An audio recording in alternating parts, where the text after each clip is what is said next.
nous avons donc assisté à une conférence de Nicolas Perrutello, architecte de l'EPLG, diplômé de l'École nationale supérieure d'architecture de Versailles. Nicolas est également titulaire d'un diplôme d'études approfondies en hypermédia et il a suivi une formation de botaniste au Muséum d'Histoire nationale, au Muséum national d'histoire naturelle. Il débute son activité professionnelle à l'étranger au sein d'agences internationales. En 2003, il démarre son activité libérale à Paris et fonde en 2008 sa société In situ Architecture. Son travail est alors régulièrement publié dans différentes revues. Il est invité à participer à de nombreuses expositions. En 2010, il est lauréat du prix public des architectures contemporaines de la métropole parisienne. Et en 2016, lauréat du prestigieux prix européen 40 Under 40 Architects. Voilà, Nicolas va aujourd'hui nous parler de biorhythme et d'architecture biomimétique. Merci Serge. Alors, architecture biomimétique. Avant de développer, vous donner tout simplement une définition de ce que pourrait être l'architecture biomimétique et le biomimétisme de façon plus globale. Je vous propose de revoir rapidement la problématique qui fait émerger la question d'une démarche biomimétique. Problématique sociétale. Je ne vais pas reprendre toute la question de la crise écologique. Aujourd'hui, c'est largement publié dans les magazines. Il y a une montée en puissance de cette thématique. Depuis, j'ai envie de dire, il y a un mois, depuis quelques années. Alors, crise écologique, la question du bâtiment. Je vous disais tout à l'heure que je vais vous parler de bâtiment au sens aussi bien de son enveloppe que de son aménagement intérieur. C'est une formation qui va vers l'architecture intérieure. Ça la concerne également. Donc, consommation énergétique du secteur du bâtiment, c'est 44% de la consommation d'énergie en France. Le secteur du bâtiment crée 22% des émissions de gaz à effet de serre, donc il est responsable à 22%, donc c'est après l'industrie et les transports. Donc une situation écologique extrêmement préoccupante au regard de la pollution des bâtiments sur l'environnement. On pourrait même parler finalement d'architecture et de bâtiments toxiques pour notre environnement. C'est ce qu'aujourd'hui nous sommes capables de faire. Alors, il y a l'État qui a rédigé une loi de la transition énergétique sur la croissance verte avec des objectifs face à une telle pollution. C'est une baisse de 40% des gaz à effet de serre d'ici 2030. 32% d'énergie renouvelable en 2030, vous l'avez compris, question énergétique et de la consommation du bâtiment, consommation des aménagements intérieurs, consommation tout court, et au cœur de la problématique de la crise écologique. Baisse de 50% de la consommation énergétique d'ici 2050. Donc concevoir des bâtiments à énergie positive en 2020, des aménagements intérieurs à énergie positive en 2020, la question est la même, une fois de plus, je retourne. Mieux maîtriser les consommations. Alors, ces objectifs, j'ai envie de dire, tous les 5 ans, grosso modo, ils reculent. Donc, on a beaucoup de mal à les tenir et c'est extrêmement difficile. Donc, cette situation de crise écologique, une problématique sociétale que vous connaissez, j'ai passé en revue les grandes lignes, mais évidemment, il y a toute une littérature là-dessus, donc je n'y reviens pas. Alors, biomimétisme. J'en viens donc à une démarche de projet potentiel. Le biomimétisme. Alors, le biomimétisme, c'est un process qui consiste à s'inspirer du vivant pour produire des biens et des services économiques et écologiquement durables. Bon. Donc, c'est-à-dire aller chercher dans le vivant des modèles biologiques qui sont performants en termes d'efficience énergétique, en termes d'optimisation de ressources, parce que le vivant fait ça naturellement. Et on a une bibliothèque extrêmement large, avec 3 milliards d'années de recherche, c'est énorme. et transposer ces modèles biologiques dans des process d'ingénierie, d'architecture, pour améliorer le fonctionnement de nos bâtiments, le fonctionnement de notre aménagement intérieur, de l'intérieur des bâtiments, la façon, les espaces dans lesquels on vit, les lieux de travail, les lieux de production, etc., les lieux d'habitation. Donc c'est passé quelque part d'une architecture carbonée, polluante, je vous parlais de bâtiments toxiques, à une architecture qui va s'appuyer sur des technologies assez simples, puisque le modèle biologique comme la biologie comme modèle, c'est en général un modèle assez low-tech. Il n'y a pas besoin d'avoir de la haute technologie dans le vivant. Par contre, en général, ça prend du temps. Histoire de temps par le temps, on va y revenir. Donc s'appuyer sur des technologies simples, propres et économiques pour produire des bâtiments vertueux en termes écologiques. Donc, dans le mot biomimétisme, il y a mimer la nature, mais avec comme objectif un objectif écologique, c'est-à-dire concevoir finalement l'architecture comme un organisme vivant qui s'insère dans la chaîne du vivant. J'aime bien cette image parce qu'elle sort complètement de la vision anthropocentrique qui culturellement est quand même très présente. On imagine l'homme au sommet d'une pyramide et le vivant en dessus, et on imaginait même que cet homme pourrait presque se détacher du vivant. Aujourd'hui, on nous parle de la biodiversité. Pourquoi ? Parce qu'on sait qu'on est rattaché, tous les organismes vivants sur cette planète qui nous entourent, ils nous constituent, ils nous structurent, ils nous permettent d'avoir un air plus sain, plus régulé, ils nous permettent d'avoir un équilibre psychosomatique. Donc on est attaché à eux, et donc on fait partie en fait d'une chaîne. Donc c'est une vision, vous voyez, complètement différente de la vision anthropocentrique. Là je reprends un peu, si vous voulez creuser sur cette question, les questions d'écosophie développées par des écologistes et repris en France notamment par un psychanalyste, Félix Guattari. Alors, la méthodologie biomimétisme, elle est assez simple, du moins elle consiste en 3 étapes. Analyse fonctionnelle d'un système biologique, comme je vous le disais, abstraction du système biologique, transfert et application vers un modèle architectural. Alors donc j'en viens à la particularité de notre travail, puisque, vous l'avez compris, travailler sur le biomimétisme, c'est travailler avec de l'interdisciplinarité, puisque c'est l'architecture et la biologie qui vont se parler, qui vont commencer à manipuler des concepts ensemble pour essayer de faire émerger des propositions, des projets biomimétiques. Nous, notre particularité, c'est, alors la biologie c'est un champ extrêmement vaste, hein. Nous, notre particularité c'est de travailler avec un laboratoire de biologie végétale. Parce que la biologie c'est un champ immense, un biologiste végétal n'est pas un biologiste animal, un spécialiste des insectes ne peut pas parler de la flore, etc. etc. Bon. Donc, Institut Architecture, nous on est un cabinet d'architecture composé de 2 architectes associés. Et RDP, c'est un laboratoire de biologie végétale qui est rattaché au CNRS, École normale supérieure de Lyon. Et c'est en fait une histoire de famille, puisque le laboratoire RDP est dirigé par mon frère, Clément Vernou. Et au fil de nos échanges, j'ai envie de dire que ça a commencé il y a environ une 12aine d'années, à l'occasion d'un premier projet. On s'est tout simplement posé la question, d'un côté, j'ai constaté avec vous qu'on a des bâtiments qui sont des bâtiments polluants, toxiques, alors qu'une plante, c'est un modèle extrêmement vertueux sur le plan de l'écosystème. Donc on s'est demandé comment finalement un bâtiment pourrait fonctionner comme une plante.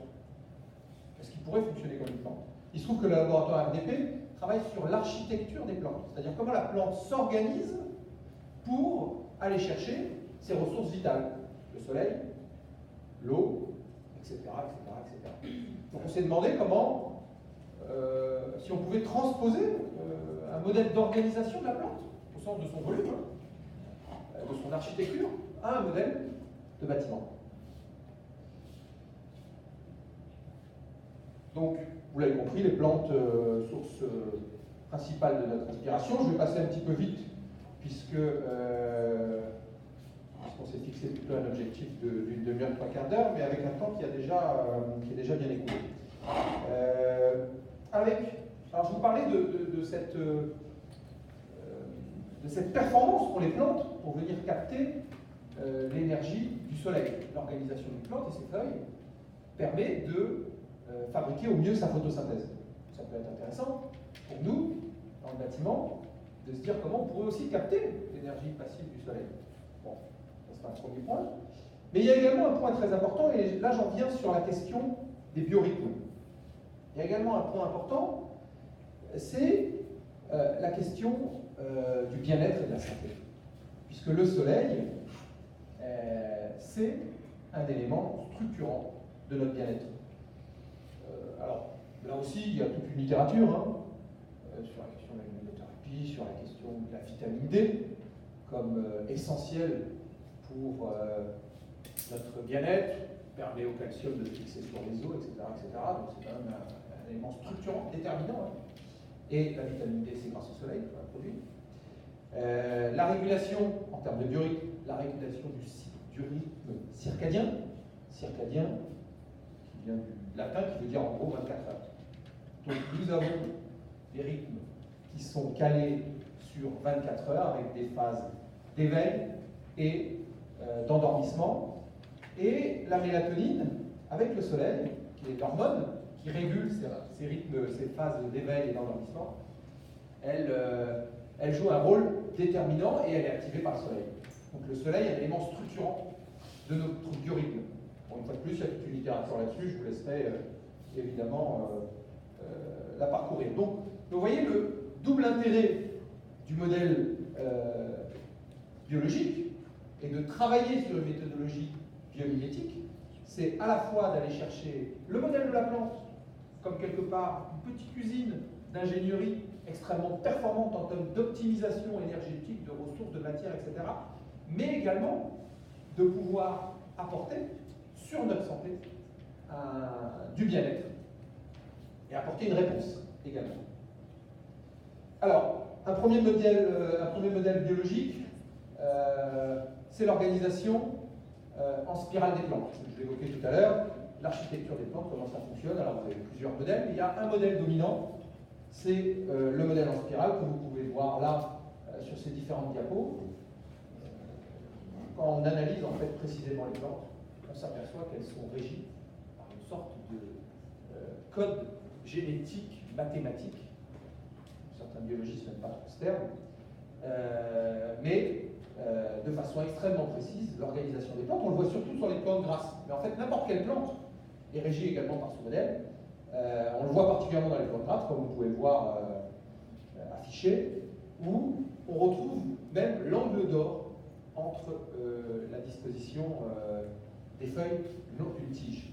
Donc, vous dire à quel point c'est précis. Et puis, on a un système comme ça de spirale logarithmique qui régit à l'échelle aussi bien l'échelle visuelle, que l'échelle macro, comme vous pouvez le voir ici, c'est au microscope électronique un méristème d'Anna.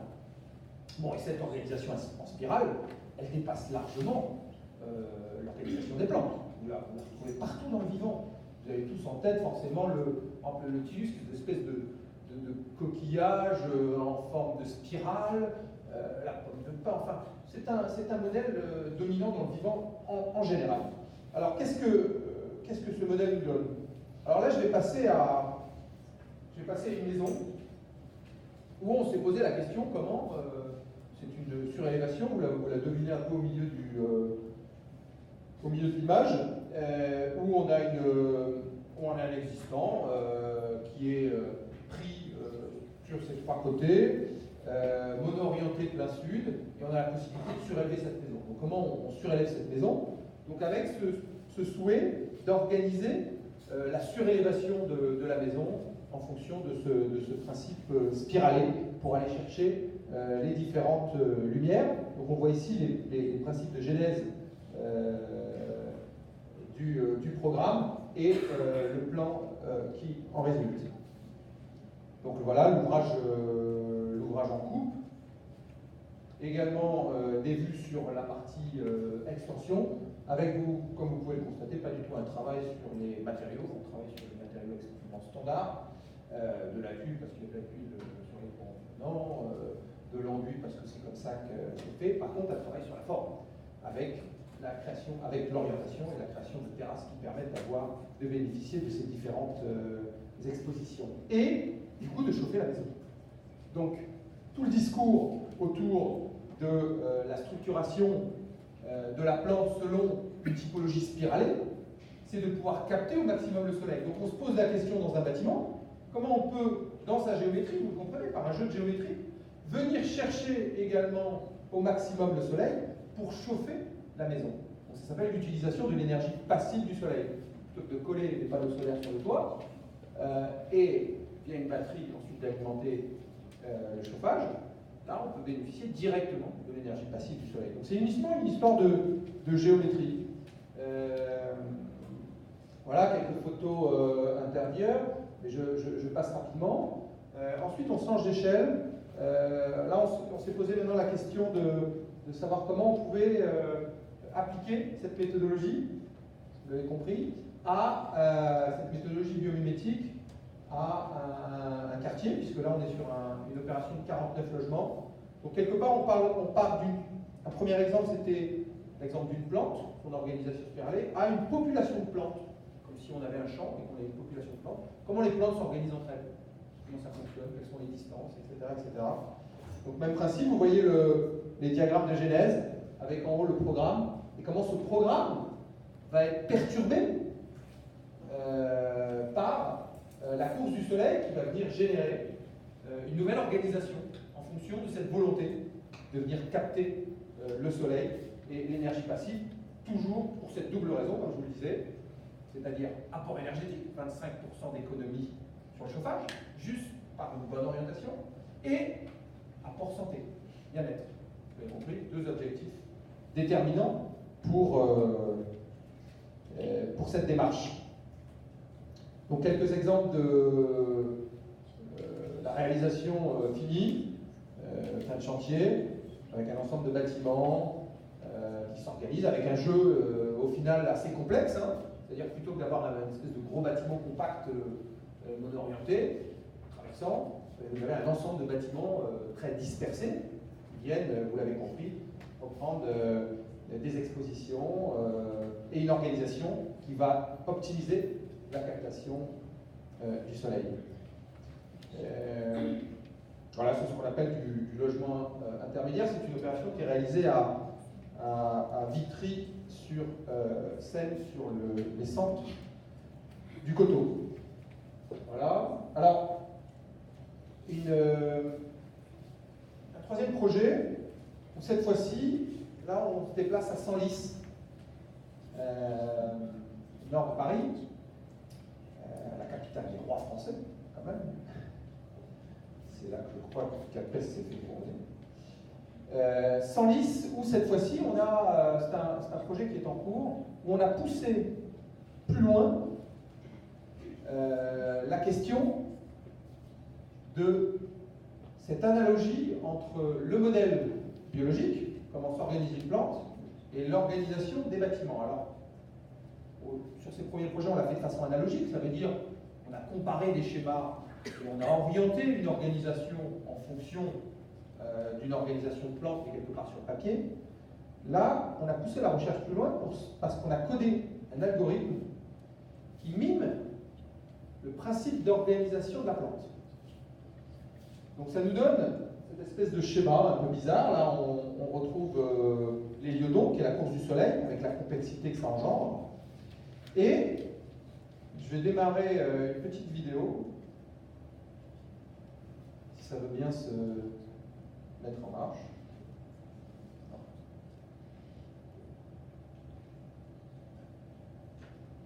Ouais, ça y est, ça marche. Donc, un algorithme qui positionne les cellules. On compare un peu les cellules du bâtiment, chaque logement, comme une feuille. Et les feuilles, vous l'avez compris, se structurent autour d'une tige selon une règle bien précise, spirale logarithmique et angle angle d'or, 137 degrés.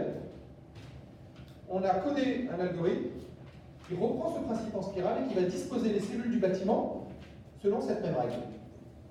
Alors ça nous donne, du coup, vous le voyez, on a une densité qui est calculée, une heure d'exposition qui est calculée également, et ça nous donne une architecture très Tetris. On est en train uniquement de fabriquer un gabarit là, on n'est pas en train de faire un projet d'architecture. On essaye de déterminer des gabarits, c'est-à-dire l'emplacement où les bâtiments, ou les parties de bâtiments pourraient se disposer de façon à bénéficier au maximum de l'ensoleillement direct. Et là, on a un objectif de densité qui est pondéré par le programme, avec un mètre d'ouvrage, etc. Et on a une volonté de travailler sur 4 heures d'exposition directe, qui va nous donner une consommation de moins 25%. Il faut savoir que si on arrivait à atteindre nos 8 heures, on pourrait avoir une consommation qui serait d'environ moins 70%, ce qui est énorme. Donc, après, bon, vous avez compris, cette densité, elle est pondérée par les contraintes de programme, etc. Alors, vous voyez, ça nous donne en fait une génération de bâtiments. C'est-à-dire qu'on a plusieurs modèles, comme ça, et l'algorithme va calculer une centaine de modèles dans lesquels on peut implanter nos bâtiments et faire un projet. Alors, voilà les résultats. Vous avez même les heures affichées de l'exposition sur les façades. Et puis ensuite, on passe à un projet. Voilà un projet architectural, c'est-à-dire qu'en dehors de ces enveloppes, de ces gabarits tels qu'ils sont définis, on va intégrer toutes les contraintes architecturales, liées également à des contraintes environnementales, d'urbanisme, etc. Toit en pente, pas toit en pente, etc. Distribution, parking, etc., etc. Voilà.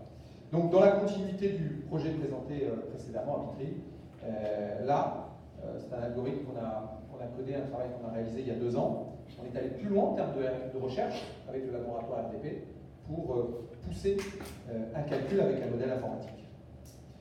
Un autre projet, je dézoome encore, puisque là c'est un projet urbain, et je vous rassure, à la fin je vais rezoomer sur l'intérieur. Mais je vais passer peut-être un peu rapidement. Projet urbain, là on est en Nouvelle-Aquitaine, avec un constat aussi d'un site qui est occupé par une forêt d'arbres. Et ça c'est l'analyse des grands cycles existants, ce qu'on appelle les intrants, c'est-à-dire sa capacité avec les apports solaires, son cycle CO2, oxygène, la question de l'eau de pluie, sa capacité en eau de pluie, les vents dominants, etc. Vous l'avez compris, je vous l'ai dit au début, la problématique c'est la crise écologique, c'est comment lutter contre le changement climatique. Donc on analyse les éléments structurants sur un site qui sont des éléments géoclimatiques, qui deviennent des éléments structurants du projet, ce qui ne faisait pas nécessairement l'objet d'une démarche de projet, parce qu'on considérait qu'avec de la climatisation, quand on fait du bureau, on peut climatiser, et puis aucun problème. Aujourd'hui, on se pose la question comment on peut utiliser l'énergie passive du soleil, comment on peut utiliser la ventilation passive directement, sans avoir recours à une source d'énergie. En tout cas, avoir recours directement aux énergies renouvelables. Alors, du coup, l'algorithme, là, on l'a codé avec la volonté de conserver les arbres existants. Non, on commence. Oui.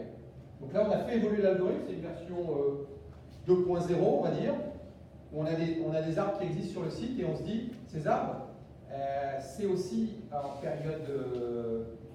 période d'été un abri pour une protection solaire, puisqu'on veut capter la lumière passive du soleil 8 mois par an et puis 4 mois par an, on peut s'en protéger.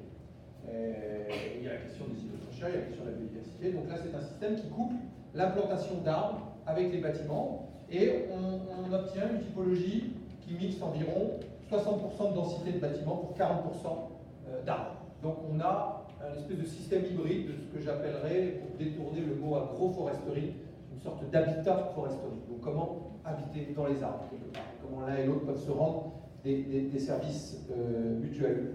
Donc vous l'avez vu là sur ce diagramme. Alors voilà le résultat à l'échelle du site, c'est un site de 130 hectares, donc on est en train de fabriquer un quartier urbain. On est sur une production de 1500 logements. donc avec une certaine ampleur.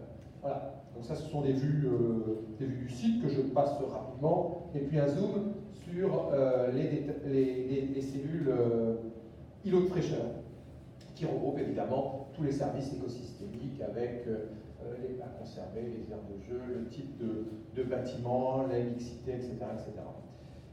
Une vue générale qui vous montre l'aménagement paysager du site avec les bâtiments qui sont uniquement esquissés dans leur volumétrie. Alors, je vous propose maintenant un deuxième modèle biologique. Je vous ai présenté ce premier modèle biologique qui était un modèle, le modèle de la spirale. Vous avez vu quelles applications on pouvait en faire. Vous avez compris que cette spirale, elle permettait une optimisation pour la plante des ressources énergétiques du soleil, capter le soleil. Comment vous pouvez faire pour le transposer au bâtiment et qu'est-ce que ça pouvait donner. Donc, un deuxième modèle maintenant, le modèle biologique de la structure en cellules polygonales. Alors ça aussi c'est un modèle étonnant. Vous le connaissez plus comme la structure du nid d'abeille. Vous avez tous en tête ces nids d'abeilles qui sont des cellules polygonales hexagonales précisément régulières. Mais dans le vivant, en fait ce motif est partout présent, à toutes les échelles aussi bien à l'échelle macroscopique d'organisation de cellules. Ça c'est une feuille au milieu. Quand on regarde de près au microscope, à une loupe, là cette fois-ci, une feuille, on retrouve cette organisation polygonale. Ça, ce sont des coraux. On le retrouve même chez les coraux, avec l'organisation polygonale. On le retrouve sur une carapace de tortue. On le retrouve dans une aile de libellule. Et pour le coup, ce modèle biologique, il a déjà été identifié d'un point de vue mathématique. Ça s'appelle c'est un mathématicien russe qui s'appelle le diagramme de Voronoi. Vous en avez peut-être déjà entendu parler, diagramme de Voronoi. Alors, qu'est-ce qu'on peut faire de ce modèle biologique? On voit que c'est un modèle qui a vraisemblablement une efficience en termes de structure, contrairement au premier modèle qui avait une efficience en termes d'optimisation énergétique. Là, c'est plutôt en termes de structure. Alors, il se trouve qu'on avait une demande assez simple d'un agriculteur qui voulait faire un hangar agricole. Et il avait un tas de planches de seconde œuvre, pas de bois de gros œuvre. Alors qu'en général, quand vous faites un hangar agricole, vous prenez des bois de gros œuvre, vous mettez en scierie, et puis vous assemblez selon un système qui s'appelle le système de balloon frame, qui est un système, grosso modo, qui n'a pas évolué depuis 150 ans. C'est le même système sur lequel on fabrique aujourd'hui toutes les maisons ossature bois, développé également aux États-Unis, etc., etc. Ça, c'est le modèle que vous voyez au milieu. Voilà. Et nous, on s'est posé la question, comment on va pouvoir travailler avec des bois de seconde œuvre qui font, en général, entre 1 mètre et 2 mètres, donc une limitation des portées. Et on a introduit la question, comme point de départ de la fabrication de cet algorithme, le modèle polygonal. Et on a obtenu ce bâtiment avec une résistance mécanique qui est la même qu'une ossature bois classique, mais avec 50% d'économie de matière. Ça, c'est la leçon de la nature, 50% d'économie de matière. Donc on a le même système d'un point de vue mécanique, sa résistance, mais on a 50% de bois en moins. Alors du coup, on en a fait un petit pavillon qu'on a présenté à la mairie de Paris en septembre. Il y avait une conférence sur la question du biomimétisme organisée à la mairie de Paris. Et on l'a présenté également à la Cité des sciences et de l'industrie. C'était en octobre, à l'automne. Et ça vient d'être publié dans le magazine, je ne sais pas si vous êtes des lecteurs du magazine Écologique, qui est un magazine sur l'architecture, l'écologie, société et l'écologie, mais sur l'architecture. Donc ça vient d'être publié également dans le magazine. Donc, vous voyez comment cette ossature bois, alors là on en a fait un petit pavillon, vous reconnaissez l'ossature bois, on lui a donné évidemment des caractéristiques un peu singulières et plastiques au regard du côté démonstrateur du pavillon. Donc voilà quelques images intérieures de détails, d'assemblage. Tout ça, alors sur le plan économique, comment ça fonctionne par rapport à un balloon frame, puisque ce sont des structures non standards, c'est rendu possible sur le plan économique grâce à des outils numériques, fraiseuses à 3 axes. Aujourd'hui, quand vous avez une planche à découpe, vous le donnez à une fraiseuse à 3 axes, vous lui dites, vous faites des pièces qui sont toutes les mêmes, répétitives, donc standard, ou vous faites des pièces toutes différentes. La machine va prendre le même temps, et ça va être exactement la même économie de projet.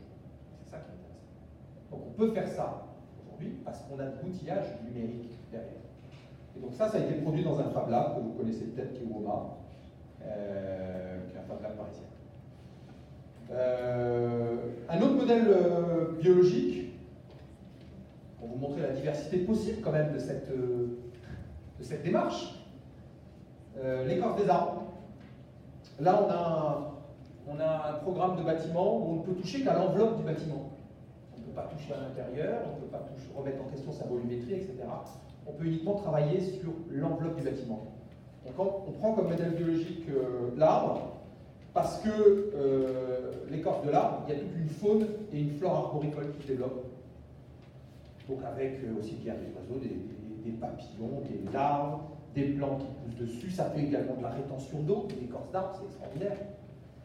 C'est vraiment à l'opposé d'un revêtement minéral en enduit qui, lui, au contraire, favorise le ruissellement des eaux. Vous savez que c'est un énorme problème aujourd'hui. On a tellement minéralisé nos surfaces qu'on ne sait plus comment gérer la gestion de l'écoulement des eaux. Donc il faut absolument temporiser l'eau. L'écorce fait ça très bien, naturellement. Et évidemment, la création de biodiversité, c'est-à-dire avoir de nouveaux dénis. On aimerait.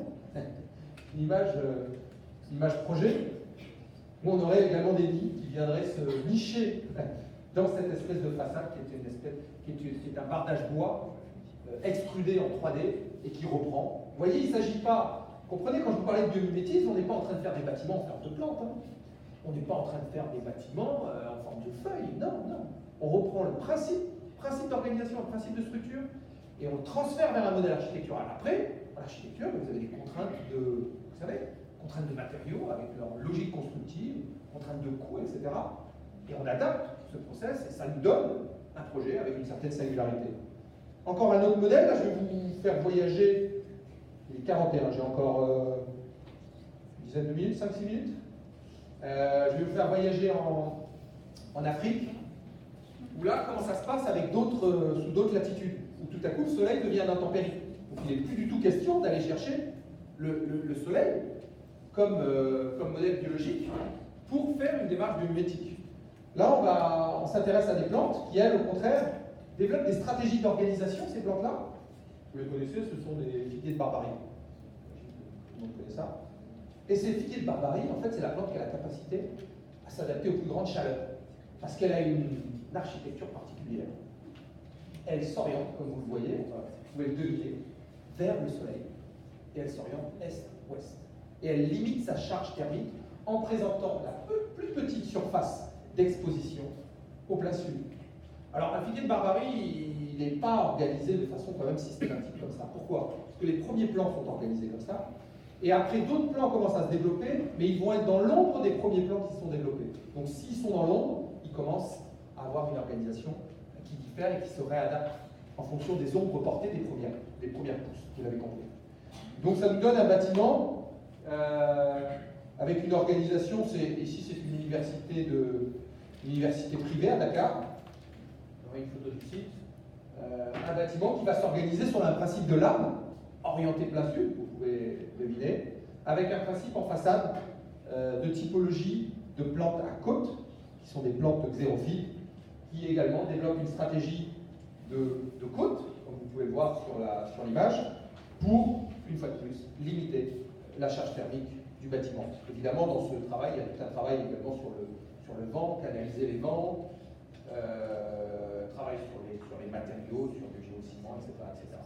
Un autre modèle biologique en Afrique, ça c'est un projet qu'on a livré cet hiver, qui est une église.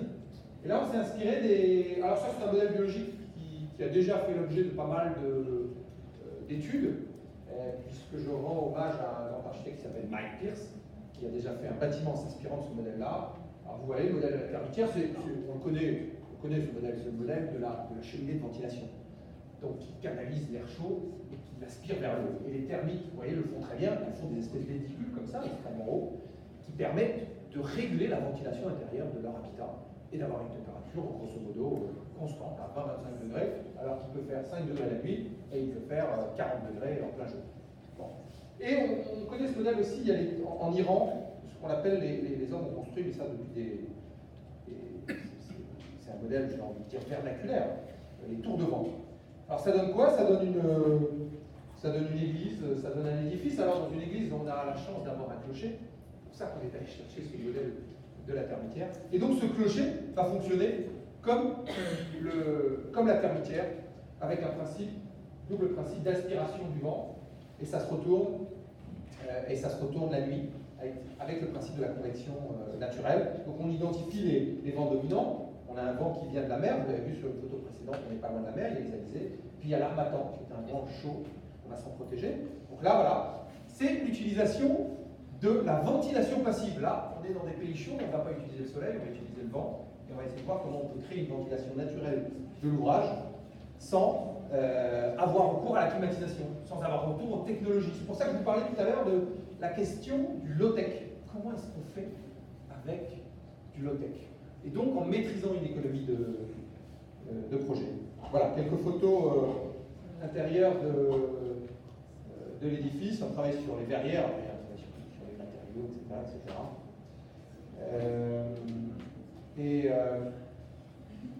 Rapidement, je vais passer peut-être directement pour terminer à l'architecture intérieure. Ce modèle-là, voilà, il y avait un modèle de tour, mais c'est un projet sur des arômes énergétiques. Je fais l'impasse dessus. Ici, un chantier qu'on a livré Paris 16e, donc je reviens en Ile-de-France. Et là, c'est encore une autre échelle. Vous avez vu, il y a différentes échelles d'intervention. J'ai montré que c'était plus des échelles quand même volumétriques. Vous avez parlé de volume de bâtiment pour l'énergie passive du soleil, l'énergie passive, la ventilation passive. Ça nécessite du volume. Je vous ai quand même parlé de l'écorce, qui est plus un travail sur la surface, mais surface par rapport à un volume. Et là, c'est un travail sur les matériaux. Là, on rentre dans l'édifice et on se pose la question comment est-ce qu'on peut travailler sur des matériaux à l'intérieur, sur un aménagement intérieur. Il s'agit là de rénover des bureaux. On rénove un plateau de bureau. Alors, on a un double programme. Sur le toit, on fait un jardin avec de l'agriculture urbaine, très tendance. La réglementation aujourd'hui parisienne le permet. Et on a un rez-de-jardin qui souffre d'un manque de luminosité crucial. Et on va le réaménager. Alors comment on s'y prend? Comment on travaille avec du biomimétisme là-dedans? Alors on est allé identifier, là je vous montre des photos de déchets de papier. Et c'est des photos au microscope cellulaire de cellulose. Parce que la cellulose va nous intéresser. D'ailleurs, regardez comme c'est fascinant. Hein. Regardez le diagramme de Voronoi avec les cellules polygonales, il est là. Il est encore là. Alors, on va analyser un peu le cycle des intrants et des sortants dans un bâtiment, et on se dit, mais finalement, nos travailleurs, qu'est-ce qu'ils produisent comme déchets principalement, comme beaucoup, hein, du papier et du plastique. Principalement, un peu de déchets organiques aussi. Bon, on quantifie tout ça, et on se pose la question comment, pour être toujours vertueux en termes de cycle biologique, comment on va faire que ces déchets deviennent une ressource? Parce que la nature fait ça. Les déchets d'un organisme sont toujours la ressource d'un autre organisme. D'où le principe de chaîne dont je vous parlais au début. De chaîne cyclique. De chaîne qui se ferme en tout cas. Pas de chaîne linéaire. Donc on analyse ces intrants et on se pose la question, est-ce qu'à partir de cette cellulose, de ce plastique, on pourrait faire des matériaux de construction? Alors nous, on ne va pas le faire. Il y a déjà toute une industrie qui existe là-dessus et on peut faire, vous le voyez, on peut avoir des isolants qui vont être acoustiques et thermiques. On va pouvoir faire des plaques de seconde œuvre intérieures à partir de gypse. Ça, c'est du biosourcé et on a 20% de fibres de papier recyclées. Alors que dans la cellulose, on a 85%, la boîte de cellulose, c'est de la cellulose, donc c'est du papier recyclé à 85%. Et on va pouvoir fabriquer des parquets, enfin des lames extérieures, ça s'appelle des matériaux composites recyclés, 60% de cellulose et 35% de plastique. Donc ces matériaux, alors ils contiennent évidemment quelques matériaux un peu de l'industrie classique, standard, mais sur des proportions d'environ 5-10%. Le reste, c'est du recyclé. Et ça nous donne, alors ça c'est une photo concept du toit. Le toit est en cours d'étude, c'est la deuxième phase. Et ça nous donne en intérieur, vous voyez, une image qui, somme toute, est extrêmement corporate. On travaille ici pour un institutionnel, on fait du bureau. Pas de démonstration, une fois de plus, sur une forme particulière. Par contre, chaque matériau que vous voyez là est issu de cette réflexion sur un cycle, circuit court, et ce que j'appellerais un recyclage circulaire. Contraction entre l'économie circulaire et le principe de recyclage. On ne va pas faire du recyclage avec des matériaux lambda, on va chercher des matériaux qui sont issus des déchets des travailleurs. Voilà, ça nous permet d'être vertueux en termes écologiques et de faire une proposition d'aménagement intérieur. Et j'en aurais terminé avec ça. Voilà.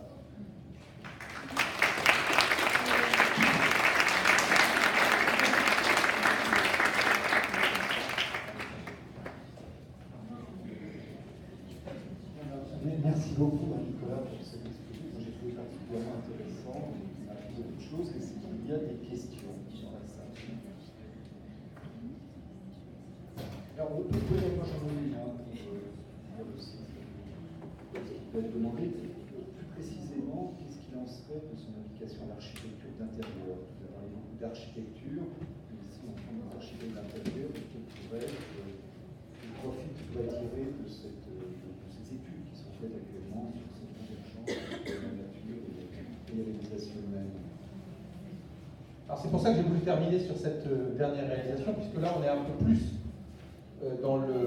sur un sujet d'aménagement intérieur, complètement dans ce sujet-là. Et sur l'aménagement intérieur, vous voyez la question des matériaux issus déjà d'un processus de production industrialisé via du recyclage, ou inventer des matériaux qui vont mimer la façon dont des modèles biologiques fabriquent des matériaux. C'est-à-dire aujourd'hui, on sait qu'on a une problématique par exemple de carbone. On a un excès de CO2, surtout dans les milieux urbains, puisqu'on n'a pas la capacité en milieu urbain, pour des questions de densité, de pouvoir transformer ce CO2 en oxygène. On a une déficience de 85% d'oxygène dans un milieu urbain. Donc comment on régule ça? Est-ce que nos matériaux, dans l'aménagement intérieur, là, l'air qu'on respire, on a un principe de soufflerie, on a un principe d'aspiration de cet air pour régénérer cet air, parce qu'on n'arriverait pas, on s'intoxiquerait, on n'arriverait pas à vivre dans un bâtiment sans toutes ces espèces de prothèses technologiques qui nous permettent de les faire vivre.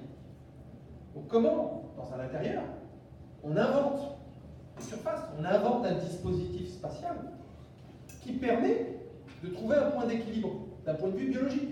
Je renvoie toujours à la question de la biologie, à la question de l'équilibre. Et ça, c'est un challenge.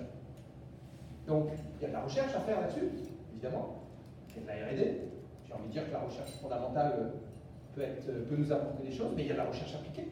Démontrer après qu'on peut réaliser des mises en œuvre. On peut faire des matériaux qui, par exemple, pourraient fixer du carbone. Ça serait formidable. Alors, des matériaux qui changeraient tout à coup, la couleur changerait, etc., etc.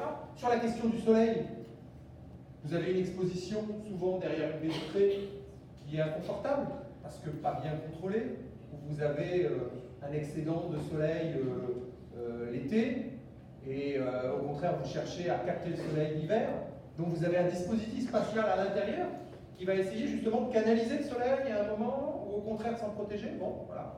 Donc, toutes ces questions, en fait, elles renvoient aux mêmes questions en architecture intérieure, dans l'intérieur de l'édifice. Pour moi, il n'y a pas de séparation entre architecture et architecture intérieure. C'est une histoire administrative, tout ça. Donc, l'histoire nous montre qu'à un moment, la réflexion, elle est continue. On parle d'architecture et la question de l'ergonomie du corps. Le corps est au centre de la réflexion architecturale. Que ce soit d'ailleurs pour le design, je pense que c'est la même chose. Si une chaise, c'est déjà faire l'architecture, au sens de créer des lieux où on a de l'hospitalité, où on se sent bien. Voilà. Oui.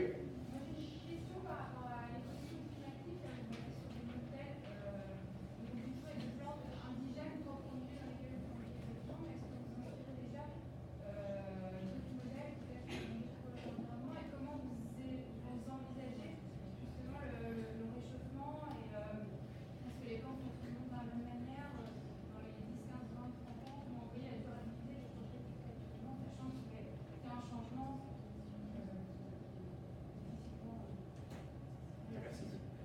Oui, alors effectivement, on s'inspire des plantes indigènes parce que la plante indigène nous démontre qu'elle a une faculté d'adaptation dans le milieu dans lequel on a une réflexion. Donc on ne va pas chercher la plante grasse. Si on est dans le nord de la France, on ne va pas chercher le modèle de la plante grasse. Effectivement, la plante grasse est plutôt résistante à des milieux chauds, plutôt cohérente, dans des pays où on a cette problématique. Alors, après la question de l'évolution climatique, par rapport à ce modèle, la question de changement climatique, est-ce que ce modèle deviendrait déjà insuffisant au regard du changement climatique pour l'appliquer en termes biomimétiques à un projet? Il faut bien voir que de toutes les façons, ce qu'on fait, ce sont des hypothèses de projet.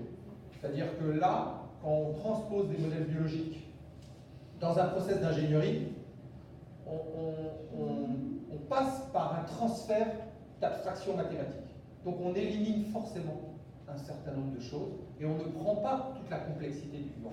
On va s'inspirer uniquement d'un process parce qu'on voit que déjà, en termes d'application, il a une efficacité. Donc que ce modèle, finalement, par la suite, après, devienne obsolète, c'est pas très grave. Ce qui va nous intéresser, à la limite, c'est une partie d'un modèle. C'est quelque chose qui va nous permettre de répondre à une problématique aujourd'hui par rapport à excès de chaleur, à optimiser la captation des ressources énergétiques, à optimiser le vent, optimiser la matière, des choses comme ça. Donc ce qui est très compliqué, c'est que là, on travaille avec des modèles biologiques sur lesquels il faut avoir une véritable connaissance. On ne s'improvise pas biologiste en se disant, bah, tiens, on va regarder une plante au microscope électronique et on va comprendre comment ça marche. Pas du tout. Donc c'est extrêmement compliqué. Ces travaux, c'est des travaux sur plusieurs années. Donc il faut que les biologistes puissent nous apporter des réponses. Donc c'est pour ça qu'on n'a pas tant développé de modèles que ça. À chaque projet, on n'est presque pas capable, à chaque projet, de ressortir un modèle biologique sous le chapeau et de dire, bah, tiens, on va faire comme ça. Il faut avoir une compréhension. Donc ça, c'est extrêmement compliqué. Ça demande de la R&D. Et c'est ce qui est un petit peu particulier par rapport à mon activité, c'est que j'intègre une activité de R&D qui nourrit le projet. Et c'est deux temps qui sont différents. L'activité R&D va se passer sur plusieurs années, alors que les projets vont être appliqués sur des temporalités. Vous le savez, on vous demande de répondre à un projet, c'est sur un mois, quelques semaines. Voilà. Ce n'est pas les mêmes temps. Après, on va chercher les modèles, les composants de modèles qui nous paraissent intéressants pour répondre à une problématique, avec de toutes les façons, l'impossibilité d'être complètement vertueux sur le plan écologique. Parce que vous avez toujours derrière ça une économie qui va vous paralyser. On va vous dire, mais vous avez tel budget. Et avec tel budget, en général, c'est calé sur les logiques de production standard telles qu'on les connaît aujourd'hui, avec une logique de fabrication de matériaux qui, eux, sont dans des chaînes de production, qui sont les chaînes de production telles qu'on les connaît, et qui fabriquent des bâtiments toxiques, des intérêts toxiques. Donc, transformer, changer ces chaînes-là, il faut y aller tout doucement. On aimerait que ça aille plus vite, mais c'est extrêmement compliqué. Donc, vous ne pouvez prendre que des composants, vous voyez, biologiques, parce que vous n'arriverez jamais 100% vertueux.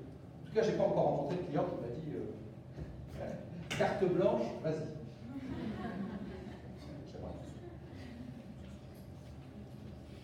Oui. Oui, vous mentionnez des structures des plantes grasses par rapport au soleil, mais est-ce que vous avez aussi travaillé sur l'isolation par rapport au froid avec des structures cellulaires de plantes du coup résistantes comme le pin ou des plantes résistantes au froid pour travailler dans des zones plus froides? Oui, alors ce sont des modèles que je connais, puisque vous l'avez compris, j'ai une formation également moi, de botaniste, mais je ne suis pas biologiste, c'est encore autre chose. Les botanistes, on a une connaissance des plantes, de leur typologie. Alors, juste une parenthèse sur les plantes grasses. Pour la question de la captation du soleil, c'est un bon exemple visuel pour vous montrer comment s'organise une plante grasse en termes de géométrie. Parce que les plantes grasses montrent une géométrie évidente. Vous voyez les spirales, vous voyez l'organisation des feuilles. Mais quand, dans une attitude européenne, nord-européenne, on va travailler sur la captation du soleil, ce n'est pas le modèle de la plante grasse. On va chercher des modèles de plantes plutôt endémiques. Avec ce modèle sous-jacent qui la spirale, qui traverse un petit peu l'ensemble des plantes. C'est étonnant parce que ce sont plutôt encore les plantes grasses capables justement de résister à des fortes températures qui également présente des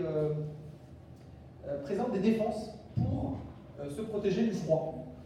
Et donc moi je connais un petit peu ces plantes, ces espèces de cactées qui s'enveloppent en fait de filaments, de poils, qui sont anciennement des feuilles, pour se protéger, pour résister la nuit, parce que vous savez, dans les climats à zone chaude, la nuit en fait on a des températures qui descendent en dessous de zéro, et donc elles ont cette double problématique. Donc elles sont extrêmement performantes aussi bien par rapport à des hausses de température, on l'a vu avec le figuier de Barbarie, mais elles sont extrêmement performantes également pour le froid. Alors le figuier de Barbarie ne l'est pas pour le froid, vous avez d'autres cactées qui présentent des caractéristiques intéressantes, et jusqu'à aujourd'hui, on n'a pas réussi à identifier un modèle, un process qui nous permettrait de dire, tiens, on pourrait fabriquer un isolant ou une façade qui aurait une particularité structurelle, volume, des caractéristiques qui seraient comparables à un modèle biologique, qui seraient inspirées d'un modèle biologique et qui nous permettrait d'avoir naturellement 25% encore d'économie. Ça serait formidable. Alors on observe par exemple chez des plantes, chez les rhododendrons, le rhododendron, la nuit, sa feuille se courbe. Donc il y a une réaction, là effectivement ça s'appelle de la thermotropie. La thermotropie c'est réagir aux variations de température. Et la feuille se courbe pour se recroqueviller sur elle-même pour former un petit îlot de chaleur en son sein. Bon, intéressant ça. Bon, alors quelques exemples comme ça en tête en tant que botaniste, mais on n'a pas encore eu l'occasion de le développer, mais j'espère que ça sera bien. Oui. J'aimerais savoir si vous avez déjà essayé de travailler sur un projet, pas dans la complexité de la structure de la plante, mais plus dans un côté spirituel, je veux dire, un client qui va vouloir avoir l'approche plus spirituelle de la plante, moins architecturale. Parce que moi, on travaille dans un projet qui est un peu similaire, l'approche humain et biologique. Par exemple, quand on travaille dans un endroit qui est entouré de végétation, comment est-ce que l'approche humaine va faire la croissance par des vibrations Ouais. Alors ce qu'on arrive à définir, on va plus parler de magnétisme plutôt que de spiritualité, parce que sinon j'allais vous dire l'Église est un exemple. On travaille sur la question de la spiritualité. En tout cas du mystère de l'humanité. Là on va le prendre sous le regard effectivement du magnétisme. Il y a pas mal il y a quelques recherches qui commencent à émerger là-dessus, intéressantes sur la question vous avez entendu peut-être parler des intérieurs qui sont chargés en ions positifs ou en ions négatifs. Et que les ions négatifs sont essentiels à notre équilibre. Et que les plantes, notamment des plantes grasses encore, capteraient les ions positifs et dégageraient des ions négatifs, qui permet de réguler. Donc dans un environnement intérieur, les molécules sont chargées d'un point de vue électrique, on voit la notion de magnétisme, et étant chargées, il faut qu'il y ait un équilibre entre les charges positives et les charges négatives.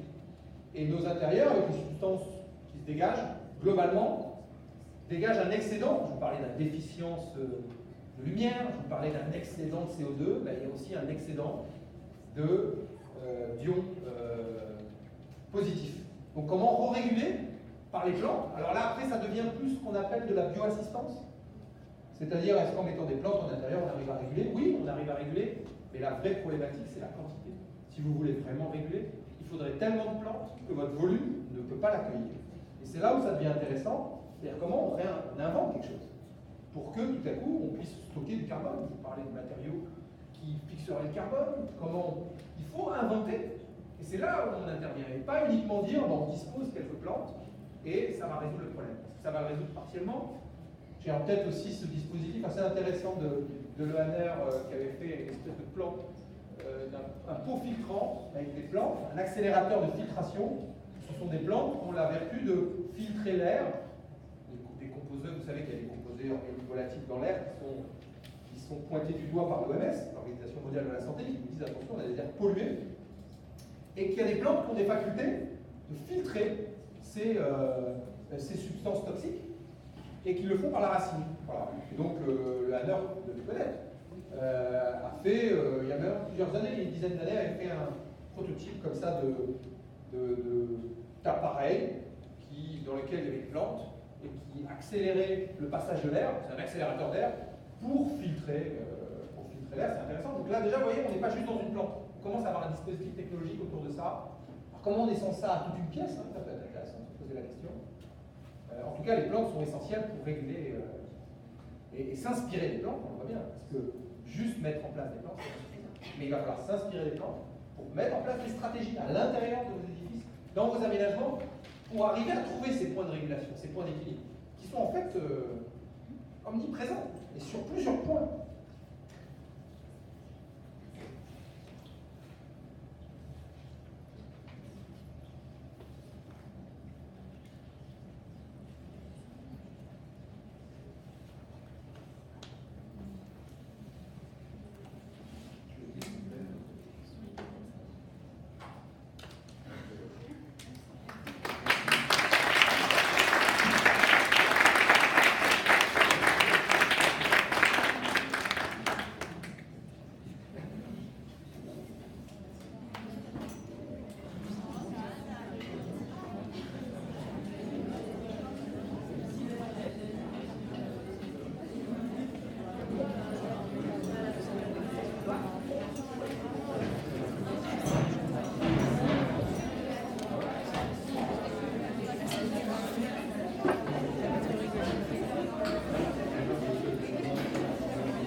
Ah, cool.